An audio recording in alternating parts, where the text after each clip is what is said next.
Welcome to Our Black Gay Diaspora podcast. I am your host, Eric. With a PhD in African American Studies and Anthropology from Harvard University, this episode's guest is Lyndon K. Gill, Associate Professor of African and African Diaspora Studies at the University of Texas at Austin. Thank you to episode 83's Ajamu X for connecting us. Lyndon's interests include queer aesthetics in the African diaspora, the erotic, LGBT art and activism in Caribbean cultures, African-based spiritual traditions of the Americas, subjectivity, and community building. In 2018, Lyndon published Erotic Islands, Art and Activism in the Queer Caribbean. With a focus on the Republic of Trinidad and Tobago, the book details how queer histories in the Caribbean have influenced Carnival, calypso. Drawing on the work of Audre Lorde, he argues for the centrality of the erotic in interpreting queer Trinbagonian art and activism.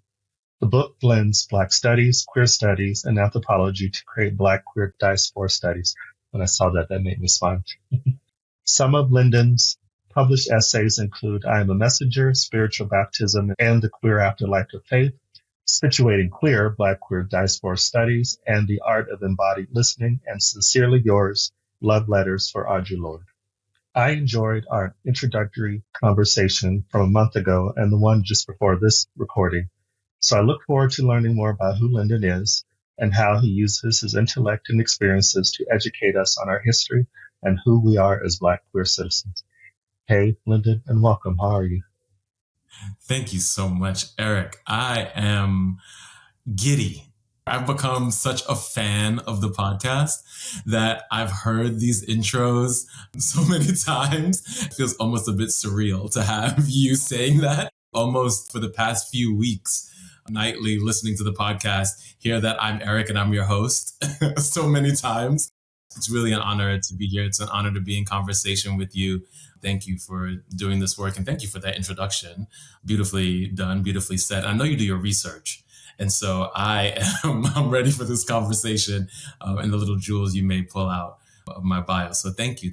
I'm doing well. I'm feeling, really good today. Today hasn't gone according to schedule, but it also has been beautiful. It's sort of a lesson in just going with the flow of how things feel.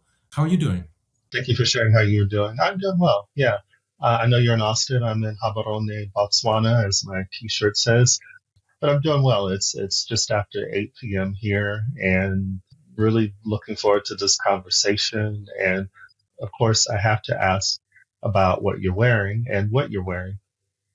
I wish I knew what the piece is called, but I know it's from Ghana. I got it from one of the meccas of the African Diaspora, 125th Street in Harlem. I'm from New York City originally, Jamaica, Queens, actually, just like Nicki Minaj, Southside Jamaica, Queens. But my mom lives in Harlem now, and so when I go home, walking down 125th Street, I saw this piece being sold by what I think is some visionary in terms of the pieces that he had. He had so many beautiful pieces of jewelry and clothing. He was from Mali. We had these long conversations and all of those sort of Mecca spaces of the diaspora. I love to encounter people much like you and to have conversations about it. And this piece literally drew me across the street. I said, oh no, I have to at least go touch it. I said, it's probably $5,000, but I'm just going to go touch this piece. And we had a whole conversation about it and in very African style, negotiated the price down. He said, it pulled you. I want you to have it. You need to have it. It spoke to you. And we just had a beautiful conversation, but I didn't find out what it was called. And the necklace is also from Harlem, from the Malcolm X market on 116th Street, for those who know New York City. And the head wrap, I think, may be from Trinidad, maybe from like a fabric store in Trinidad. I thought I have to put on something diasporic for Eric. So I put it on for you and for the viewers. We are both representing in our own way. This is actually a T-shirt I met a couple weeks ago at an art exhibition, a woman named Wame. I don't want to mess up her last name, but this is a design from her son. They recently had the Independence here, I think 2 weeks ago. So I think this is connected to that. And then she has a cultural center here that I was able to visit last week. So yeah. Did you move to Austin because of your teaching position, or had you been there before? Much like most of us, Yankees above the Mason-Dixon line.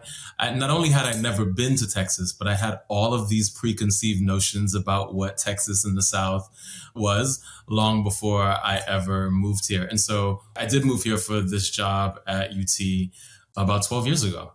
My dad's family is from Chicago, but way before that, of course, because of the Great Migration, they were from Alabama. And then half of my family, a lot of the Caribbeans and a lot of folks in New York have moved to Atlanta. I would go to Atlanta on occasion, but I'd never lived in the South.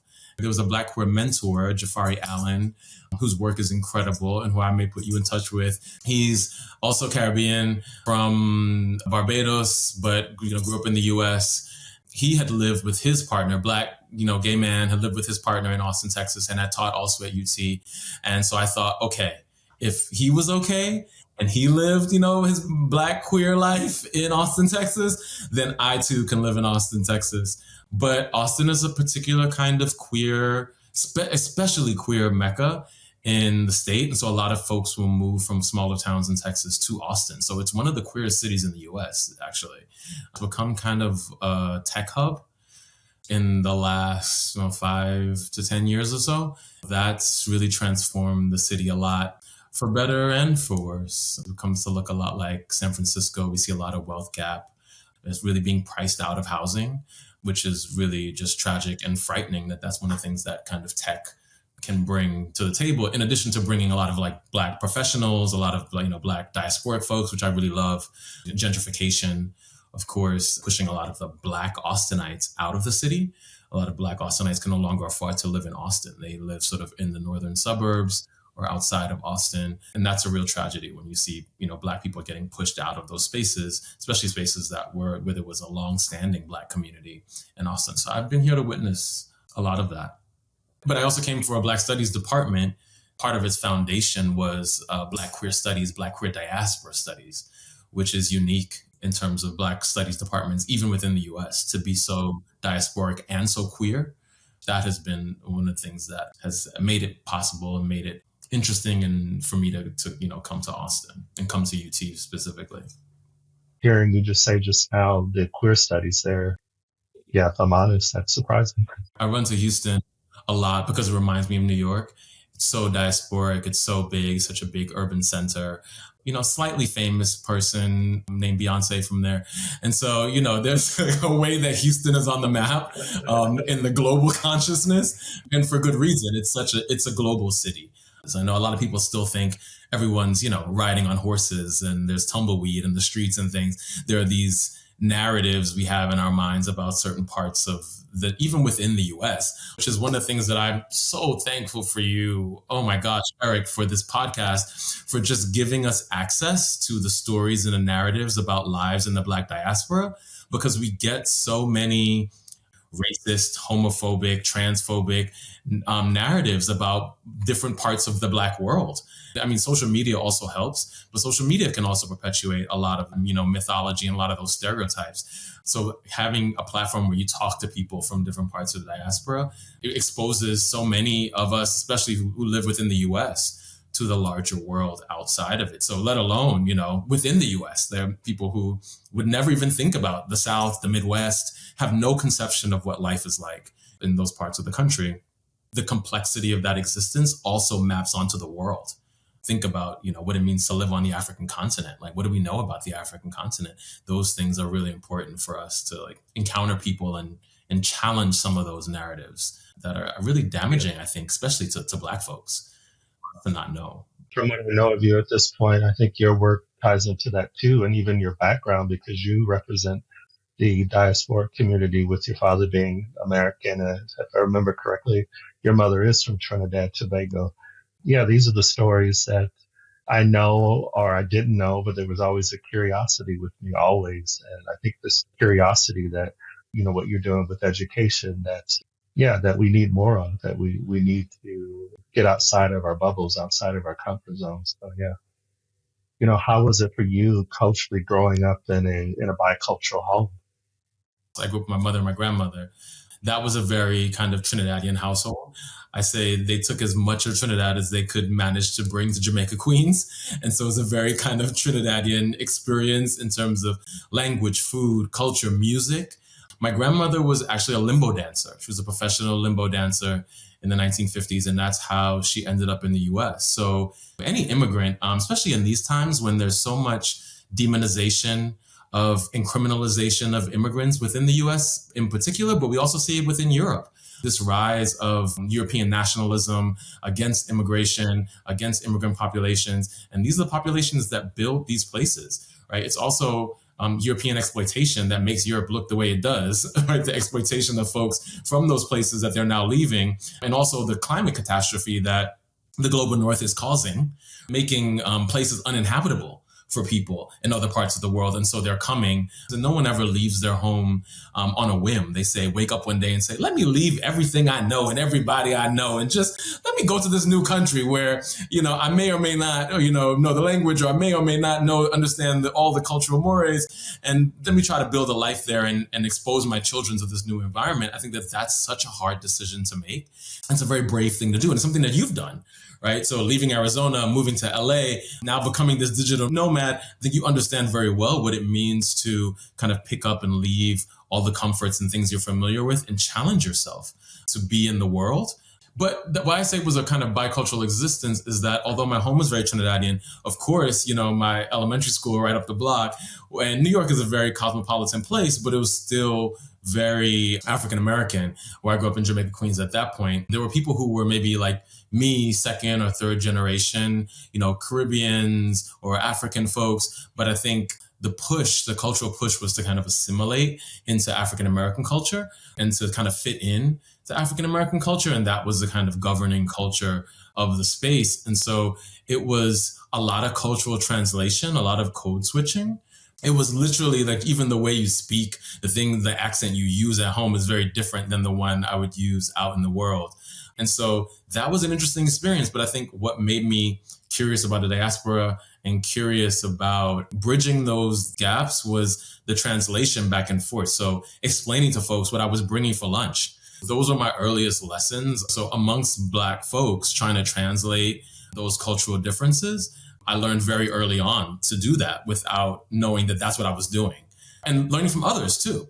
So for other folks who were, Haitian, or who were I had a really good friend from Belize. By the time I got to high school, I went to a kind of elite prep school in New York on the Upper West Side, very white, very affluent. That code switching then shifted in terms of thinking about sort of racial difference. That Upper West Side world was a very different world than the world I grew up in, Jamaica, Queens. And so just like traversing all those worlds made me really interested, excited, politically conscious about those sort of economic difference, class difference, gender difference, cultural differences. People talk about the African diaspora as though it's this thing that exists only beyond the borders of the US. But there's so much of the African diaspora within the United States.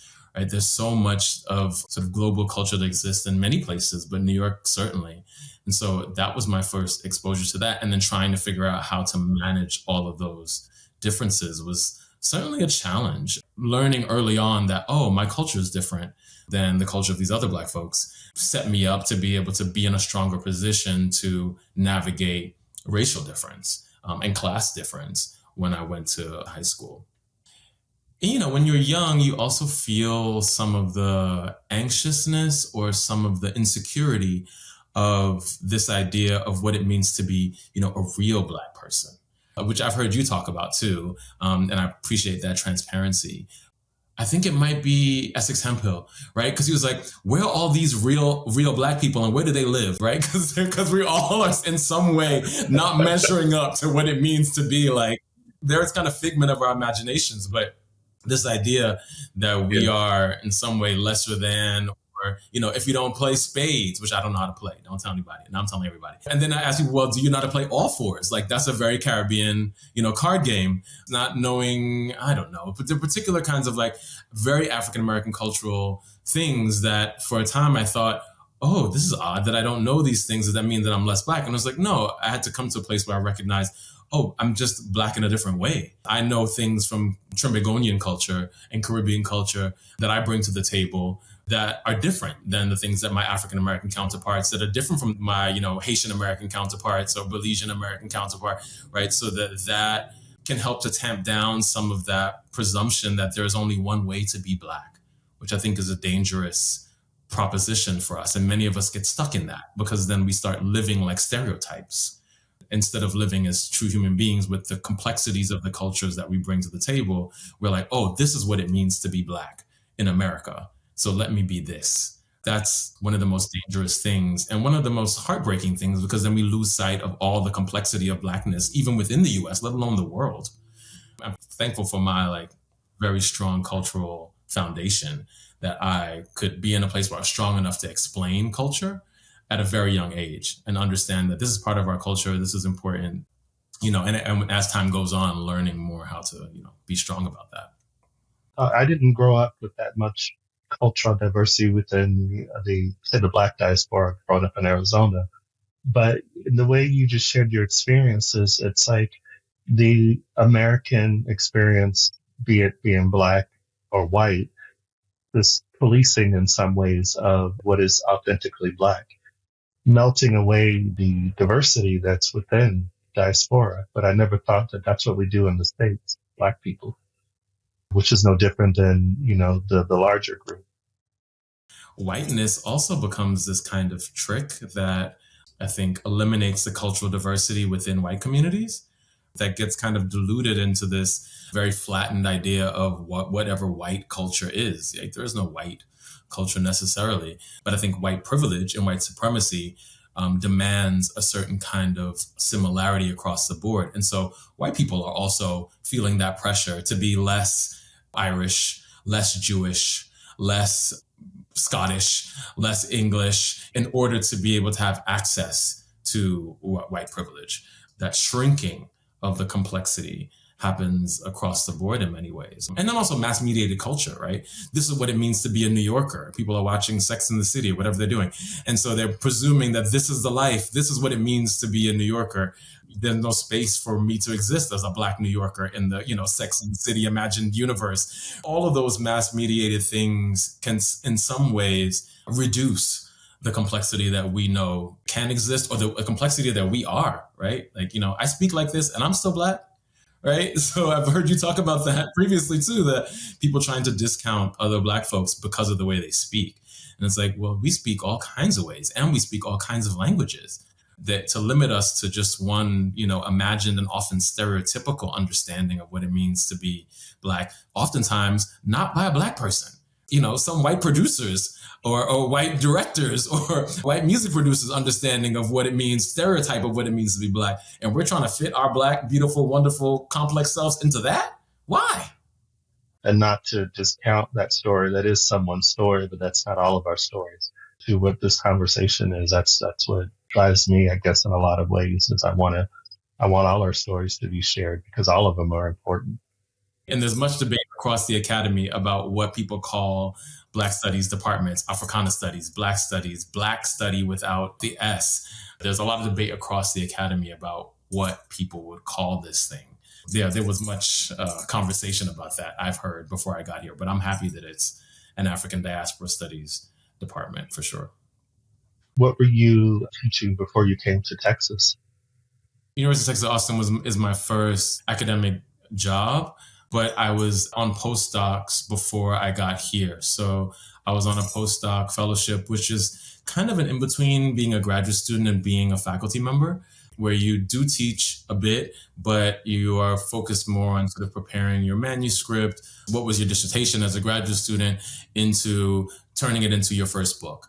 I was very, very fortunate and so thankful to have postdoctoral fellowships at Princeton University and then at University of Pennsylvania. And that's also where you begin to develop the classes that you design on your own.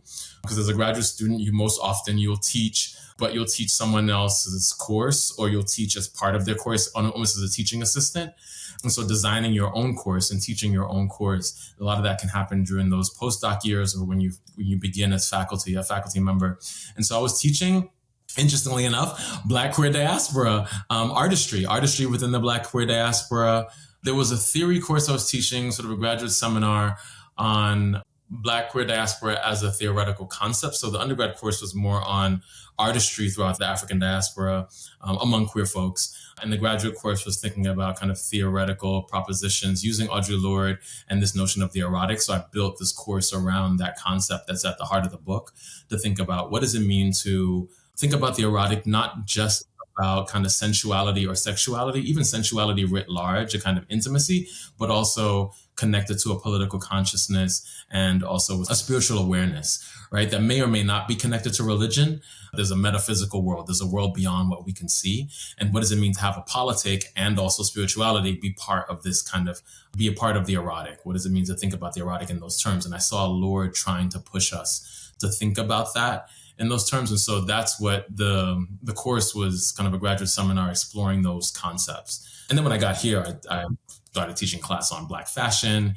I started teaching a course on HIV in the African diaspora, because I also learned that a lot of folks weren't having much conversation about HIV unless it's a kind of scare tactic maybe in their sex ed classes, although we're in Texas, so those sex ed classes are few and far between. Hadn't had a conversation about sex or sexuality in a classroom space at all. There's students who say, this is the first time I've had a conversation about sex in a classroom setting. Class where we look at a lot of like kind of Black pause folks and the work they make, artistry, but also their activism. So it's called HIV/AIDS, Activism, and the Healing Arts. Try to center the voices of HIV positive people, HIV positive artists, HIV positive activists within the African diaspora, and have that be the frame, as opposed to, you know, statistics or other ways of kind of dehumanizing people. I try to be more art-centered and more human-centered. One of my newest courses is on Black queer spirit worlds. And so what does it mean to be a queer person and have faith?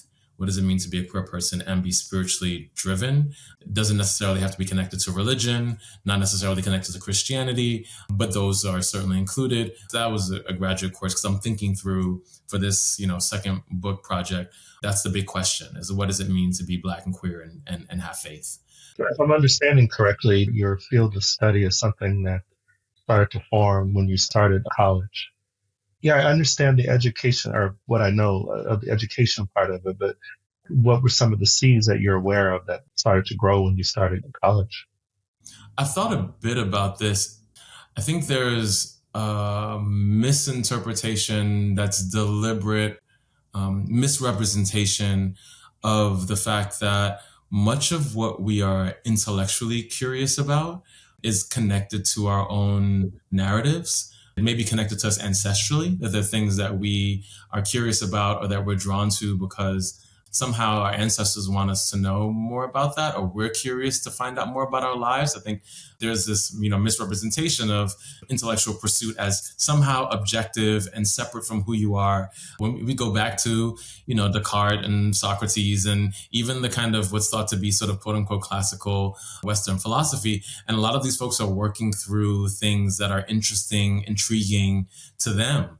They have become these giants of thought that is then represented to us as though it's sort of objective and separate from who you are. So I think we're all searching for answers about who we are and our sort of place in this world when we're being honest about our intellectual and our artistic and our spiritual pursuits. And so for me, going off to college, I'm an associate professor. It means different things in different places. At least at UT, it means that I have tenure for as long as that lasts here in Texas, because we know that Texas and Florida are sort of leading the way in the worst ways in terms of trying to undermine tenure as a kind of job protection and just trying to dismantle higher education, part of a larger kind of conservative right-wing agenda that's really trying to undermine free speech, undermine democracy, undermine all these principles that the U.S. has strived to try to live up to in so many ways, but especially within higher education. And I teach courses not only in African diaspora studies, but also in a new department of women, gender, and sexuality studies. Just this year became a department. There's a lot of hard work done by a lot of amazing folks across the university to make that happen. And also in anthropology.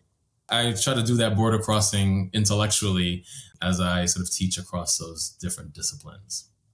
I'm assuming that would make your job more interesting because you get to teach different things. And I also get to experience students from various different disciplines. I mean, African diaspora studies is already a beautiful kind of crossroads in and of itself, because you get students from various different disciplines, from various different schools. You know, you have the pre-med students, you have the students who have been committed to Black studies for a very long time, but are in English or literature, or the history students. And so you get a really beautiful mix of students who, you know, may be students of African descent, or students who are just curious about the Black world and Black cultures, and who come from various different backgrounds, cultural backgrounds, economic backgrounds, and the students who are interested in women, gender, sexuality studies, right? The students who are interested in feminism, the students who are interested in queer cultures. You get a beautiful mix of students. And that's one of the things that I love the most about that kind of border crossing, is that, you invite various kinds of voices to the table. It's a very different conversation when you have people coming from so many different angles. It makes it a richer conversation in many ways. Reminds me of still the dismantling that I need to do because of growing up in Western society or strong European history. People coming in from different backgrounds wanting to learn. It is a legitimate subject, but I have to remember that as a Black person. Yeah. And, but also, the whole Texas system has now made diversity, equity, and inclusion, DEI work, illegal. Racism, sexism, homophobia, transphobia are not illegal, but doing diversity, equity, and inclusion work is illegal now in the state of Texas. What to call it? Smokescreen, in some instances, came out of the Black Lives Matter movement, and people feeling a sense of guilt and wanting to do something to show that they were interested in the lives of people of color. They were anti-racist in some way. Why I call them smoke screens is because a lot of those sort of DEI programs and positions and offices, although they were wonderful, brilliant people who were in those positions, many of them have lost their jobs now in the state of Texas, because now that DEI is illegal, those people have been fired either from the university or shifted into other positions. So it's very serious. That rhetoric, this sort of right-wing rhetoric, is calling people's lives into question, like their very livelihood. People worked at the University of Texas for 20 years and lost their jobs because of this new rhetoric about DEI being somehow discriminatory. DEI was challenging these institutions that have long been racist, sexist, homophobic, transphobic, classist since their creation. And some people were doing some really amazing work. I don't want to discount that. And like you say, Eric, I think that there are still folks who don't think that this work is legitimate. They would paint it as discriminatory. Against whom, you would ask? Heterosexual white men. Somehow the nation is being stolen from them. And this is where all the anger and the fighting and the storming of the Capitol is coming from. Because when we saw more queer folks, Black folks, women coming into these spaces and earning tenure, right, fighting hard for it. We've talked a lot about your education and what you do for a living. I'm reading your book, Erotic Islands. It's a great read, and it's not a book that I want to rush through. If you could just share about how that started. How does one come to a kind of area of intellectual curiosity, connecting that to our exploration of who we are? This new book that I'm writing now is in part about this relationship between queer folks within this spiritual tradition, but I didn't even know that this spiritual tradition, I just thought it was a Trinidadian spiritual tradition. I didn't know that African Americans during the mid-19th century basically created this religion when they came from the US, from the Carolina and Georgia Low Country to Trinidad. This is connected to my ancestry as being, African American and Trinidadian. I didn't even know this connection existed when I started. I was just like, why are there so many queer people in this faith, the spiritual Baptist faith? Why are all these people who I'm coming across doing like interviews with around their, queerness connected to this tradition? And come to find out, it has this kind of link between the African American South and Trinidad. So when I went to college, I was looking for Black queer representation broadly and sort of Black queer representation in the arts, but also kind of queer Caribbean representation, I think, as a way to kind of affirm my existence. And a lot of the stereotypes and the presumptions we get about the Caribbean especially, but I think also hold for the African continent, are that queerness doesn't exist, that these spaces are way too homophobic, right? Which is part of a kind of racist narrative, that queerness doesn't exist in the Caribbean, queerness doesn't exist in the African continent. And so I was really trying to disprove that lie, because I thought, I exist, so other people like me should exist. And so it was trying to pursue and find out as much as I could about Black queer diasporic, African queer diasporic life and art, because I was really drawn to artistry. I was drawn to poetry. I did my undergrad thesis on Flotilla DeBarge, an amazing Black drag queen from the South who was making waves in New York, and Stacey Ann Shin, an amazing Jamaican lesbian poet, spoken word poet I'd seen since she's gone back to Jamaica and going back between Jamaica and New York. Just an amazing, beautiful, wonderful person, but also affirming for me as a queer Caribbean person to come across someone who was so queer and so out and such a powerful force in terms of her artistry as a spoken word artist, that it was really healing for me. And that kind of launched me into doing this kind of Black queer diasporic work, trying to find representations of myself and maybe ancestrally. The Essex Hemphills and the Audre Lordes and the Joe Beams wanted this little, queer Caribbean Black boy to have examples, to have a community, to see that community represented, a kind of spiritual community of chosen ancestors said, no, you need this, right? In order to exist, to validate who you are. I was also, and still am, I'm trying to get back to being a spoken word poet. Maybe I'll do a poem for you.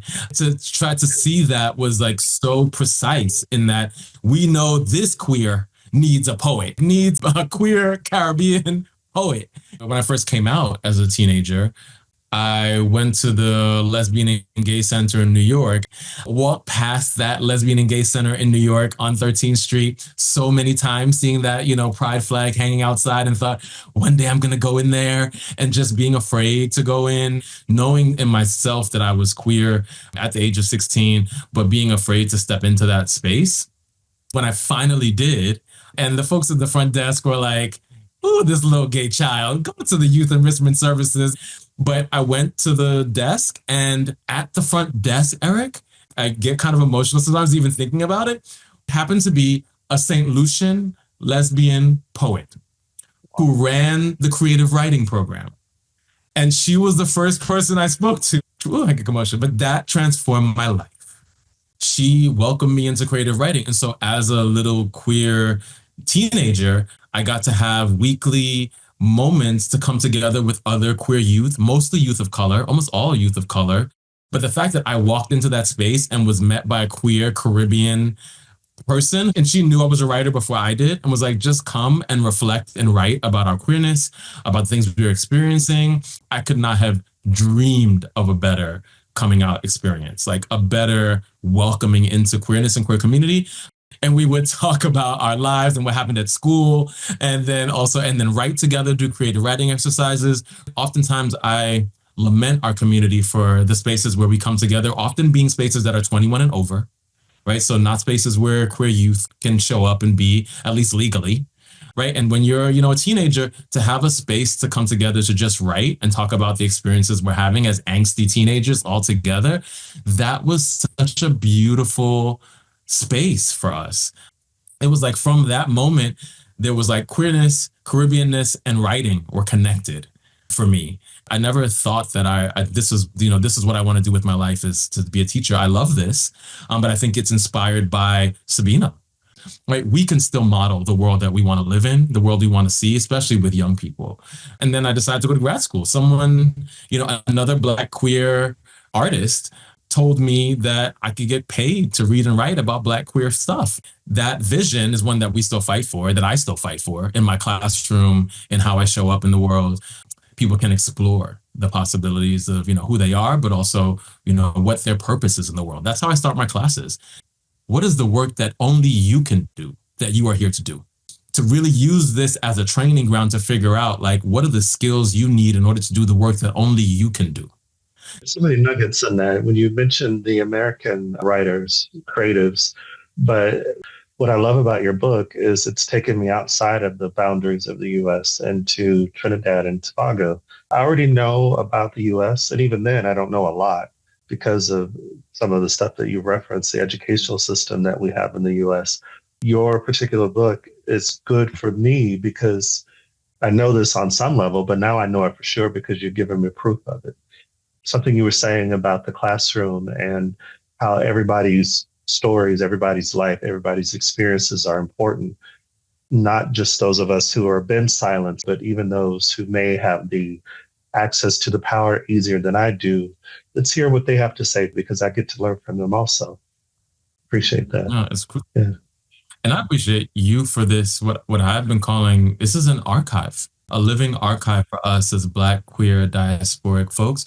I mean, you mentioned Ajamu, who is an amazing photographer and also an amazing archivist.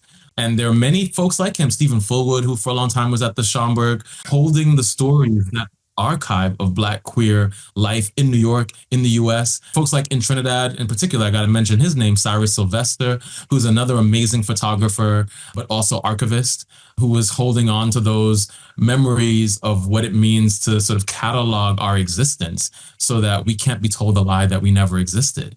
We can't be told the lie that we weren't as complex and as sophisticated and as troubled sometimes. There's that Baldwin quote, I'm paraphrasing now, please Baldwin scholars, don't come after me, don't come for me in the comments, that you thought your experience was so unique and then you started to read and then you encountered an archive of experiences that are similar to yours. Of course, your experience is unique and is yours, but to know that you don't have to reinvent the wheel, that there are people who have lived in the Black queer world.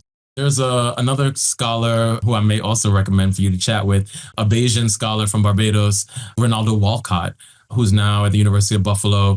But one of the things that he talks about is how easy it is for the rest of the world to learn about African American culture, but what a barrier it is for African Americans often to learn about Black folks in the rest of the world. That there is a way that the mass mediation of American culture globally, which includes African Americans, sometimes a lot of stereotypes about African Americans gets mass mediated, oftentimes, because we know who's controlling that media, oftentimes not us. The images, the archives of those folks who are Black and queer in other parts of the world, it can be harder to find. As you've talked about in your podcast, there's so much love and care and attention and like research savvy in the work that you do on all of your guests that I just thank you for showing us what it means to be that committed to Black queer life.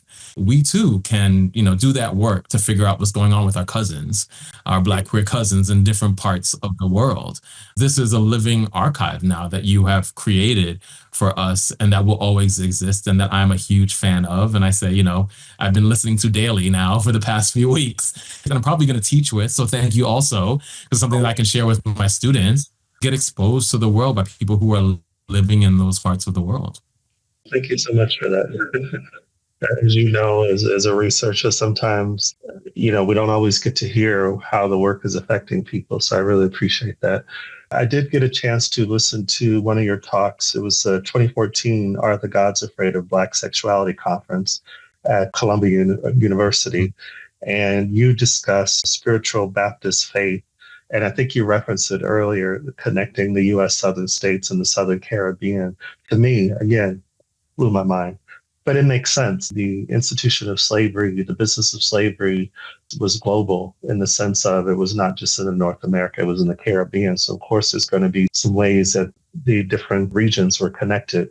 That talk for me reminded me of how religion, and I don't know if that was part of what you were doing, but what I got from it was how religion stifles us generally, regardless of our orientation in the Black diaspora, our sexualities. Did your research uncover why this particular type of Christianity took hold in Black slave populations in the Caribbean and the U.S.?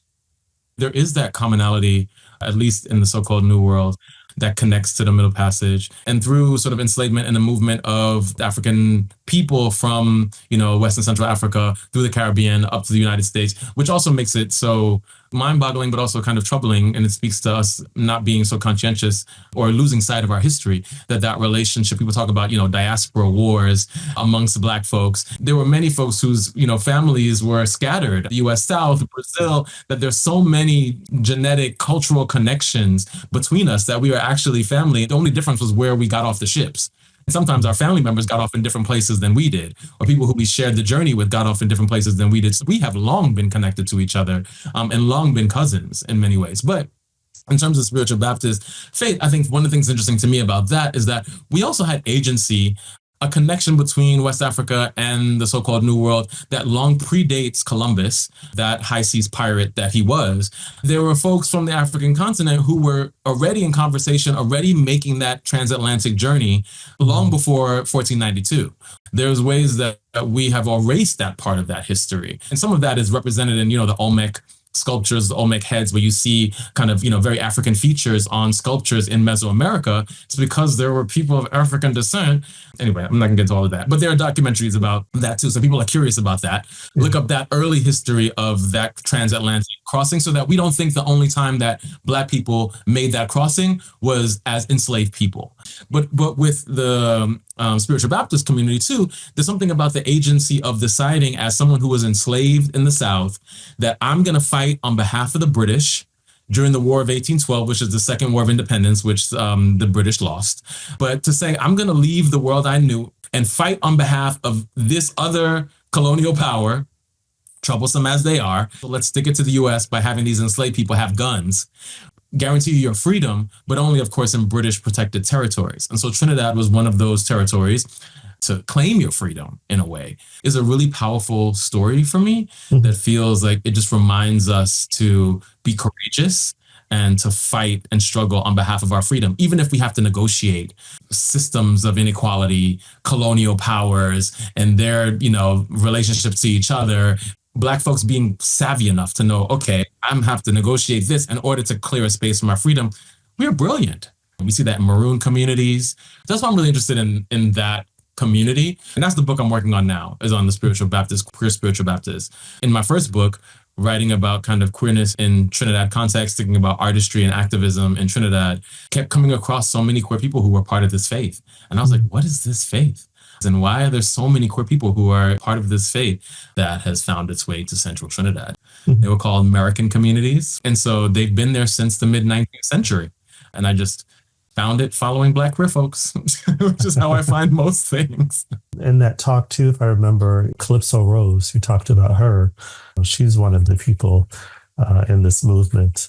Yeah, there's a lot of research. I mean, I think probably the most famous is Malidoma Somé, and talking about gatekeepers, thinking about queer folks as living on a kind of gender threshold in many ways. So gender is very interesting to me. What does it mean to push against this gender binarism existing between the living and the dead, the living and the not yet born? What does it mean to have a special kind of spiritual insight? I think in various traditions, Native traditions, but also in African traditions, talking about what does it mean to see queer folks as kind of spiritual guides in many ways, because we have a perspective on the world that is queer in that it is beyond what are the sort of governing norms of the society, and that gives you another kind of insight, taps you into something else that's beyond what exists in this plane. Haitian Voodoo, there's an amazing documentary called Of Men and Gods. And there are folks who do amazing work like Omisheke Natasha Tinsley, who does a lot of work on queer Caribbean, talks about that queer presence in Haitian Voodoo, but also in Santeria, and thinking about these like African heritage and also kind of Creolized spiritual traditions where there is a lot of queer presence, Brazilian candomblé. And one wonders, like, why are all these queer folks part of these religious traditions? And many folks point back to the fact that there was an understanding that queer people were part of the kinds of folks who would lead you spiritually in West African cultures. And so this is why we feel so drawn to these traditions. I mean, and there's much to be said about that. Some of it could be a little romanticized, in terms of thinking about what our relationship to spirituality. But I think at the very least, part of what I'm trying to propose with the book is that we lose a lot if we allow ourselves to be seduced by the secularism of largely white Western LGBT culture, because there's so much damage that has been done using religion, using Christianity in particular, to a lot of Black queer folks. Religion has been used as a weapon. I mean, religion has been used as a weapon against Black people too, right? Slavery was, justified through Christianity. But it doesn't mean that there's not something still valuable, right? For many Black folks in Christianity, there's not something still valuable in these other religious and spiritual traditions. I call it trying to heal the wounds of religious assault or attack with the salt of secularity. I think we are spiritual people. especially people of African descent. It doesn't mean you need to go to a church where you're being bashed from the pulpit, right? But it does mean that we can find spiritual traditions, rituals for ourselves that are queer affirming, to position us in a way that I think we're missing to feel completely balanced, to feel whole. There's amazing Trinidadian scholar, transnational lesbian feminist, but also priestess in voodoo, but also in Santeria, M. Jackie Alexander, have to mention her name. She's living in Tobago now, but she makes the proposition that if we are to dispense with spirituality, we dispense with the belief systems of more than half of the people on the face of this earth. What does that mean if we aren't able to engage with spirituality? I think we put queer studies in a dangerous place. And the university is in a dangerous place if it can't engage with spirituality. It doesn't have to be religion-based. Spirituality should have a place for us to investigate, to critique, push back against, for sure, right? Not as this hallowed thing that is to be untouched and uncritiqued, to be something that is part of our intellectual and sort of ancestral traditions that isn't to be ignored. What I hear or what I feel is, instead of a dogma, it's a way to nourish us. My mother really believes in ancestral veneration and made sure that I was very African-centered, right? She wanted to make sure that I knew that I was African. I think she was part of a generation very Afrocentric. And I really appreciate my mom for setting that tone for myself. But there are also ancestors like Audre Lorde, Rotimi Fani-Kiyode, Patrick Kelly, right? They're all these amazing ancestors who I claim to make my life and my existence possible. Yeah, I'm grateful for the kind of framework that was set up for me. Well, thank you for this conversation. It's encouraging me to be more organic in the process. Yeah, this is about you, but it's like I'm absorbing a lot. And it's like, yeah, I have my questions, but it's more important that I listen. You mentioned the new book, or the book that you're currently working on. Is it going to be published soon? I wish. I'll just say for this one chapter I'm working on now, one of the things that those African American folks brought with them, formerly enslaved African American folks, soldiers fighting on behalf of the British, brought with them to Trinidad was a grain of rice that actually comes from what is now Mali. And so sort of using that as a metaphor to think about the movement of Black queer folks, thinking about our relationship to faith as something that we carry with us. All the sort of rice cultivation and how many of the southern states got so rich off of rice was as a result of sort of Senegalese and other West African rice cultivators, because these European colonizers didn't know anything about rice cultivation, right? So it was Black brilliance that was teaching them how to cultivate this rice that made them ridiculously rich during that moment in American history. We get Carolina Gold, and there's a great book by Judith Carney called Black Rice that really goes through that history. And also there's an amazing Black, queer, Jewish, brilliant mind, Michael Twitty, who writes about, in his book called The Cooking Gene, talk about the importance of rice and talk about how kind of rice travels. What does it mean to have grown up Anglican or Seventh-day Adventist and find your way to the spiritual Baptist faith? It's kind of like the journey of that rice in some ways. We make journeys in terms of our spirituality. So it's really been a healing and beautiful experience for me to talk to queer folks about faith, which just speaks to the complexity of that kind of Black experience. I would love to talk to you for another 5 hours, but you have a full day ahead. This is how I always end, is if you have any final thoughts or insights. I've been waiting for this moment because you know I was coming. May I read you a poem? Well, first, final thought and insight. Let me not resist the question. It's important to recognize that diaspora is a politic in addition to being about cultural and ancestral connection. Being conscientious about Congo, conscientious about Sudan, like what does that mean for us as Black folks, especially Black folks in America, to be not only interested but committed to Black lives beyond the boundaries of these mythical nations that have been created, that we feel personally assaulted by that. Within the US or beyond the US, what can I do? How can I use my privilege on behalf of those of my brothers and sisters? And how can I learn more about their experience, mobilize myself politically on their behalf? in conversation with them, right? We're not going to try to reproduce the white savior. We're not going to try to be African-American saviors. And so it's that kind of just being conscientious, right? Watching something beyond Fox or CNN, your local news station that's only talking about, 20 minutes for the cat in the tree up the street when there's famine going on and displacement in Sudan, right? That happens a lot in US media. That should be of concern to us. Other lives, but certainly other Black lives in other parts of the world, especially if we want to come out here and say Black Lives Matter. I would leave us with that Black queer diaspora, Black gay diaspora is a political commitment. So the poem, it's in honor of my grandmother who, as an immigrant, came to this country as an artist, also a limbo dancer who built a whole life for herself, traveling around the world, sharing her culture. I think that set the tone for me to be as interested in culture as I was, as firmly Trinidadian in some ways as I am, just interested in Blackness and Black culture and just kind of honoring her. The West, as we understand it, wouldn't be what it is without that kind of Black bravery, Black brilliance, Black artistry. So it's called Granny's Instruction Manual. This is how you limbo into a life. This is how you cool your head daily before sunrise with seawater. This is how you speak to a fisherman determined to overcharge you for fish that he hasn't paid for except in sweat and near drowning.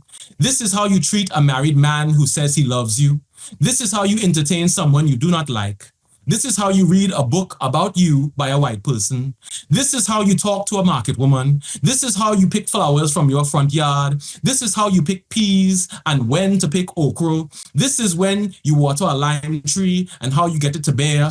This is how you look at a rude person until they realize they come from somewhere decent. This is how you fight with cut eye and pointed silence alone. This is how you know when rain going to fall. This is how you boil saltfish to remove the salt. This is how you make sweetbread people will eat.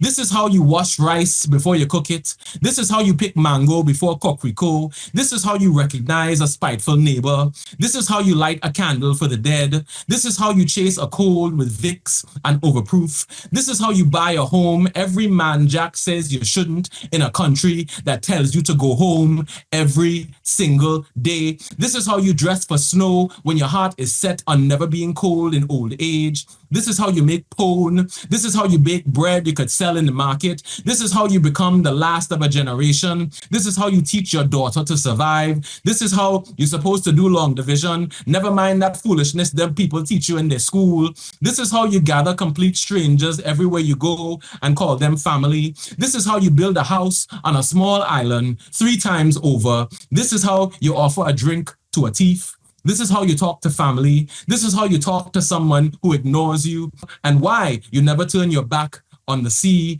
This is how you make 3 islands home. Of course, I don't know her, but I saw her. One last question is, where can we engage with you online? If people want to connect, I would encourage you to get offline, take off your shoes, go outside, put your feet in the grass on the earth and hug a tree. And that's far more important to me than you connecting with me online. Put your hands on the earth. Remember that this is a living, breathing entity, that by its grace, we are here. Journalists that you are and have been and were destined to be, and archivists that you are and have been and destined to be, I'm just honored that you have created this platform, this archive for us, and you inspire us. So thank you for that inspiration. Thank you for spending time with us. If you enjoyed this episode, please rate, comment, and subscribe. Share with your friends too. You can also follow us on Instagram at Our Black Gay Diaspora and on Twitter at BLK Gay Diaspora. Until next time.